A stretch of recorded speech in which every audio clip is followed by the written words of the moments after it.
Welcome to Raise the Line with Osmosis.org, seeking solutions with leading experts on how to increase healthcare capacity so people can get the care they need during the COVID-19 crisis and beyond.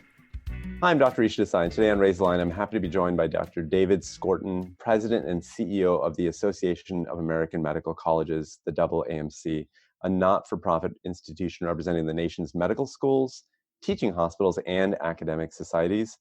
We'll be asking Dr. Skorton about what led him to choose medicine 50 years ago and why, after a career that's included 2 university presidencies and leading the Smithsonian Institution, he found himself still wanting to return to his roots in the medical field. We'll also be talking about the lessons we're learning from COVID and inequities in the healthcare system and the value of the medical profession. Thanks so much for being with us here today, Dr. Skorton. Well, it's an honor. Let me just comment to congratulate you all on the podcast. It's really an important thing, and you guys do it very well, and it's an honor to be on. So thanks for having me. That's really kind, Dave. I appreciate that. I'd love to just start by learning more about your background. What drew you to medicine in the first place? So my family was a family that did not have a tradition of going to college. My dad got to his last year of high school. My mom finished high school. I had one sibling who began college and then had to drop out for a while for economic reasons. And so there was a great desire for people in the family to advance themselves through education. And my dad was an immigrant from what is now Belarus, Russia in those days. And this was a very, very high priority, even though they didn't have that history themselves. So from the time that I was quite small, they told me that it was important to get a higher education and go as far as I could get. On the other hand, I was interested in being a musician. I grew up in Los Angeles, and I really wanted to be a musician. And so eventually we had a meeting of the minds, and I did what my parents told me, and I went to college and then went to medical school. I was not one of those people who, from the age of 4 or 5, always knew I wanted to be a physician. That came later on. And what really attracted me to medicine was the humanistic aspects, interacting with people at a humanistic level and trying to get to know them, their problems, their fears, and understand what life was like from their point of view. So it wasn't really from a scientific background. The first thing I'll say is definitely call me Rishi. I'm a pediatrician, and so even my patients call me Rishi. So definitely feel free to call me that. I'm so charmed by your background. Do you mind walking me through your work then as a clinician and what led you to that path to running Cornell University and then after that, University of Iowa? When I first started medical school, as I mentioned, I was interested in the humanistic aspects of things. And I found the first year a challenging year. In those days, the way the curricula worked, it was basic sciences of various kinds. And it was fascinating. But what I really wanted to do was to interact with people. And so when we started to do clinical rotations, even learning how to do the history and physical examination, I found myself in a sweet spot of joy. Later on, I was pulled to cardiology for sort of a funny reason, I guess. I like the rhythmic aspects of the heart. I loved listening with a stethoscope. I had first been attracted to pediatric oncology, but I ended up in cardiology and eventually ended up moving a little bit back toward the pediatric age group, taking care of adolescents and adults, mostly young adults, with congenital heart disease. And then once you're doing that, then what was the step that prompted you out of the clinic and into the university as you became kind of in charge of the schools? And then how did you translate those skills as a clinician to the skills that you need running a university? Well, I'll tell you the story. I was very, very interested in applied math and medical imaging. And I worked with a group of engineers beginning in my cardiology fellowship and then following along in my faculty life, initially at UCLA and then at the University of Iowa, to use computer imaging techniques, image processing techniques, to analyze and improve the assessment of cardiovascular imagery, echocardiograms and cardiovascular angiography, especially coronary angiography, CT, MRI. So I had an appointment both in the School of Medicine and in the School of Engineering at the University of Iowa. And at one point, I also was in the Division of General Internal Medicine. And the department head of the whole Department of Internal Medicine needed someone to fill in as an interim head of general internal medicine, which I did. I enjoyed administrative work. I found that clinical training was actually terrific training to become a leader because, number one, as physicians, we learn to operate under conditions of great uncertainty, and you still have to make a decision. When a patient comes in and asks you to help them get through a problem, sometimes an urgent problem, you have to begin to make decisions right on the spot. And secondly, we learn to listen to our patients before we act. And those two attributes, decision making under uncertainty and listening first before you give forth, really were very helpful for leadership. So I eventually was appointed permanent head of general internal medicine for a few years. And then they were looking for someone to be the head of the clinical aspects of the whole Department of Internal Medicine. And I got that position. And then the university was looking for someone who had one foot in the non-medical campus and one foot in the medical campus. And I was hired to be the vice president for research. And then eventually I was chosen to be the president of the University of Iowa. I was very happy there. Then a wonderful opportunity came at Cornell University, and I was president there. And how the Smithsonian happened was, as I mentioned, I was always very interested in humanistic things, the arts, particularly music in my case, but the arts in general. And the Smithsonian was looking for someone with both a scientific background and an artistic background. The Smithsonian, even though we know a lot about its history and art museums, is also a powerhouse of science in the country. In fact, in the mid-19th century, when the Smithsonian was established, it was to a great degree responsible for a lot of American science. And so they wanted someone to be able to, again, bridge those two worlds. And I had a fabulous 4 years there. Every single day at the Smithsonian, I learned something from people who were far more expert in the things that they knew than I was, something I also learned at universities. And then after 4 years at the Smithsonian, an opportunity came up to return to my healthcare roots. And I failed to mention, Rishi, that while I was president at the University of Iowa, I still had my regular adolescent cardiology clinic. And while I was at Cornell, I did much less patient care, but I still did a bit of teaching and a bit of consulting. So during the Smithsonian years, I basically was divorced from healthcare. And when I had the opportunity to come back to healthcare, it was very attractive. I had been on the board of the AAMC about a decade ago, so I knew the organization fairly well. And so it's been a wonderful year. I just finished my first year anniversary, and it's been great to be there, especially at a challenging time. It's actually wonderful to be able to try to contribute under conditions of urgency, especially when you have experience in leadership. So what you just walked me through is an incredible background, and you've worked in all sorts of different settings. Just to recap for myself, clinical settings, managing universities, Smithsonian, back to AAMC. Culturally, what were the differences and distinctions you noticed between these very different organizations? Their similarities were much more numerous than their differences. These are all decentralized, creative organizations loaded with smart, creative people. As a university president or as secretary of the Smithsonian or as a president of the AAMC, the best I can do, and this is no false modesty, is to know a few percent of what's going on in the place that is consonant with my own background. So at a university or the Smithsonian, where they cover everything from astrophysics to poetry, I found those organizations to all be very similar. And no matter how many titles you've had, how many letters you have after your name, what you learn by leading those kind of institutions is a lot of humility and a lot of opportunities to learn. And there was a lot more commonalities. There were some differences. The Smithsonian is a private institution in the sense that it's not an executive agency of the federal government, but it's really quasi-governmental. I was not a government employee. I was not a political appointee, but we adhered to a lot of governmental rules and regulations. And I found that actually very interesting. And probably the most unique aspect of the Smithsonian was its board. So the board consists of 9 private citizens, 6 members of Congress, the Vice President of the United States, and the Chancellor of the Smithsonian, the person who chairs the board meetings, is the Chief Justice of the Supreme Court.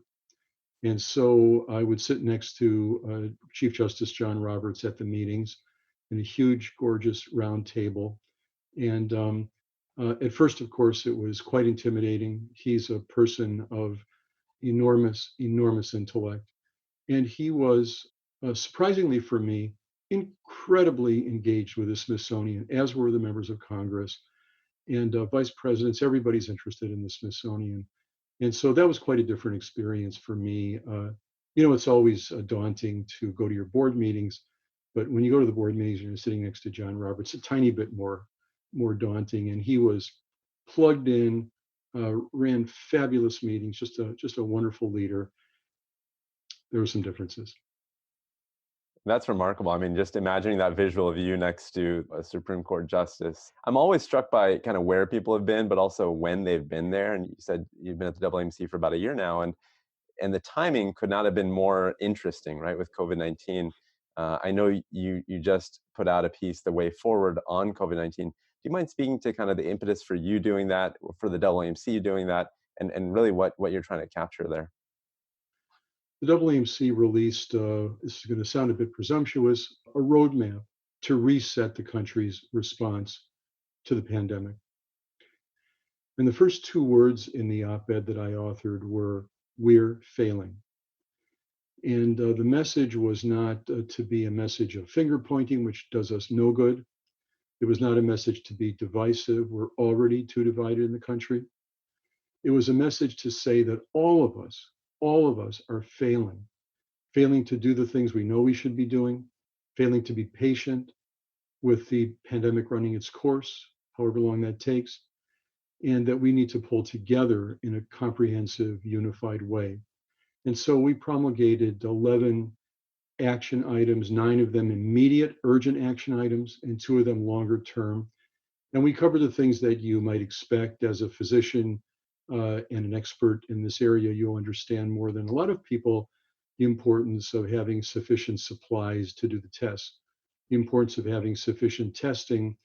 And as I mentioned in the op-ed, there's nothing we want to do in this country, whether it's reopening schools or businesses or getting people back to work, nothing that does not require more testing than we have right now.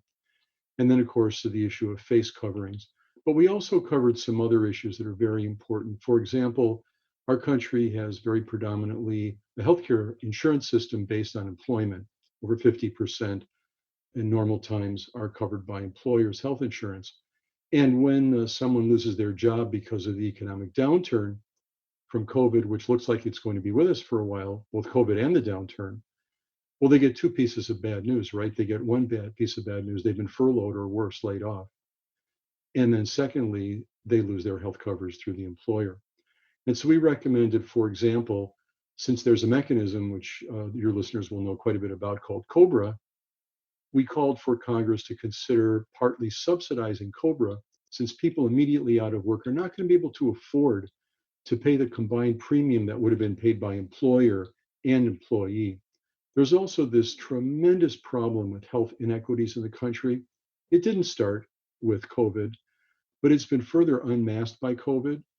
And shame on me and people in my generation in medicine and leadership positions, because I have failed, and I would say my colleagues in my generation have failed to move the needle sufficiently on health inequities, whether that is Black men in medicine, Native Americans, Native Alaskans, whatever it is, we're just not doing the job we need to do, nor are we doing the job we need to do to remove the horrible degree of racism and inequities to which our vulnerable populations are prone, whether they are people of color, people who don't have a home, people who are incarcerated, whatever it is. And so we had some emphasis on that in the piece as well. And then we also talked about the need for the country to invest much more aggressively in public health. As you know so well, Rishi, because we have done so well with public health measures like sanitation in our country and infectious disease research by the Tony Fauci's of the world, public health sort of took a back seat to what seemed like more urgent matters, not just for years, but for a decade or more, decades, I would say. And now we're paying the price for not investing enough in public health. And so we talked about that quite a bit. And not all at the level of the federal government, like the CDC, which I believe sorely needs more investment, but also state and local public health departments, where a lot of the action is, even right now. So with that in mind, I'd love to know what is the AAMC and maybe even specifically what you're doing to engage with students and student organizations to make sure that you understand their issues on race and inequality issues that are happening right now. So the AAMC, I take no credit for this, had a long tradition, for example, of having a med student and a resident on the actual board. So among my bosses is a student and a resident. And then I'm big on town halls and broad meetings. And there's a group called the Organization of Student Representatives. There's also an organization of resident representatives. And I have periodic evening webinars with the administrative board, sort of an executive group for the student organization, the resident organization, and learn what their concerns are and so on. And of course, COVID is tough on students. It's tough on aspirants. It's tough on those applying to residency. It's tough on residents. Of course, it's very tough on practicing physicians. And so we've tried to listen to concerns during this period of time where everything is topsy-turvy. We have in our audience a lot of students, as well as practicing physicians. What advice would you give them as they're emerging into their own careers during what is a very unusual time, and maybe they have no kind of benchmark to compare this against? Well, none of us has a benchmark to compare against this. I'm 70 years old, and I certainly don't have a benchmark. My dad and the family traveled over from Eastern Europe during the influenza pandemic a little over 100 years ago. And the only benchmark I've ever had was stories my dad told me on his knee about what it was like to come over in a ship loaded with influenza during that pandemic. So, facing the realization that there are experts that we can turn to, like yourself, infectious disease experts, obviously Dr. Fauci and many others, and really knowledgeable people who are running agencies and doing things. Great respect for many of the people who are helping us through this pandemic. Still, none of them, no matter how experienced they are, has gone through something exactly like what we're going through now. The combination of a pandemic and then a very profound economic downturn caused by the correct thing to do, and that is to stay home, stay away from each other, and shut down group activities. And so the advice that I give people is to, whether you're a practicing physician, whether you're an aspirant, whether you're a med student or resident, take some time every single day to look in the mirror and take stock of how you're doing. Take care of yourself. One of the problems we have in the medical profession is the bravado, and the combination of that bravado along with the stigma of asking for help, for mental health kind of help, is really potentially a killer. And I mean that exactly what I said. There was a time in my career when I first started med school where, because of my dad was ill and I found med school challenging and very distracted, I needed some counseling. I got it. It really helped me. And I've told students far and wide to think about that if I could do that and succeed in my life, you can do it as well. One year at Cornell, Rishi, we had 6 student suicides. And I said to the student population there, if you learn one thing at Cornell University, learn to ask for help. And I'm saying that to those listening to your excellent podcast right now, that look in the mirror every single day and make sure that you are taking care of yourself. It's not selfish, it's necessary, it's the right thing to do. And if you find yourself anxious, if you find yourself depressed, you will not be alone. And the best thing you can do is to ask for help. There's many places to ask for help. If you're a person with a religious leaning and you have a relationship with a place of worship or someone in that profession and clergy, that's one way. If you're a student, you're going somewhere that I'm sure has a robust student health service, that's a good place to go. If you're a resident in the hospital setting, there's more of a psychological problem of not wanting to admit what people see as a weakness. It's even more important to push through that before things get out of hand. And what I'm very concerned about is not just depression, but suicidal ideation and suicide. And as we all live through the horror of losing one of our colleagues right in New York City just several weeks ago, this is a kind of a pandemic for those in the clinical setting, which is wildly frustrating because we're all taught to push through problems and help our patients. And mostly up till this point, until we recently were able to administer remdesivir to very sick patients and perhaps dexamethasone and different ways of proning, different ways of helping ventilation, pretty much we're giving supportive care and not definitive curative care. And it's so hard, isn't it, Rishi, for us to accept that and see patient after patient after patient succumb to a pandemic for which we cannot do anything definitive. So please know, if you are facing these kinds of issues, you are not alone, and that a lot of us face the same kind of issues. And the more you take care of yourself, the better you and your family and your future would be. That's my advice. That's very thoughtful. I got chills when you talked about the 6 suicides at Cornell. I have had a faculty member from my medical school, one of my teachers, commit suicide. A family member has committed suicide. So it's close to my heart as well. Dr. Skorton, I can't thank you enough for joining me today. It's been such a pleasure getting your time and your wisdom. Thank you. Me too. And allow me one more time to congratulate you and your colleagues at Osmosis. I think it's very important to get a wide variety of good, reliable information out there right now. It's a very scary time for all of us, and you guys are doing a great job, and I congratulate you. Hope you do it for a long time. And please take care out there. So thank you so much, Dr. Skorton, again, for joining the program. I appreciate those who are tuning in and listening right now. Remember to do your part to flatten the curve and raise the line. We're all in this together.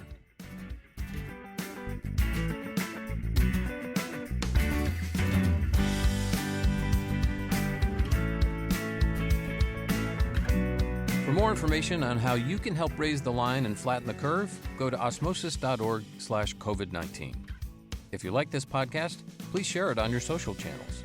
You can also subscribe to the series and check out all of our podcasts at osmosis.org/raisethelinepodcast.